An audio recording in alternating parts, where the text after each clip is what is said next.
আজকে বলা যেতেই পারে যে সকালটা আমার বেস্ট শুরু হলো। এমনিতেই স্লো মর্নিং আমার প্রচন্ড পছন্দ, তাই জন্যই এখন আমি সকাল সকাল ঘুম থেকে উঠে আমাদের ব্যালকনি থেকে আসা এই সুন্দর স্নিগ্ধ রোদটা প্রচন্ড উপভোগ করি। আমার চুলটাতে ভালো করে রোদ লাগাই। ও হ্যাঁ, অনেকদিন থেকে না একটা ক্যালেন্ডার এসে আমার কাছে বসে আছে, আমি অ্যাসেম্বলি করতে পারিনি, মানে বক্সটা কেটে যে আমি দেওয়ালে লাগাবো সেই সময়টুকুও পাইনি।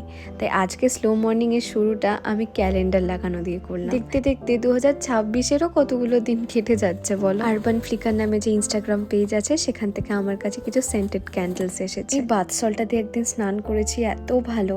তারপরে বনফুল নামে এই সুন্দর ক্যান্ডেলটা এসেছে, যার ভেতরটা আরো সুন্দর। এই বক্সটা খোলার সাথে সাথেই না ঘরটা আলাদাই সুন্দর গন্ধে ভরে গেছে। আমার দারুণ লেগেছে এই ওয়্যাক্স অ্যারোমা স্যাশেটটা। এটা যে কোনো বাথরুমে বা আলমারিতে লাগিয়ে রাখতে পারবো। আর এই ক্যান্ডেলস গুলোর মতো তোমাদের সবার জীবন এরকমই উজ্জ্বল আর আলোময় হয়ে উঠুক।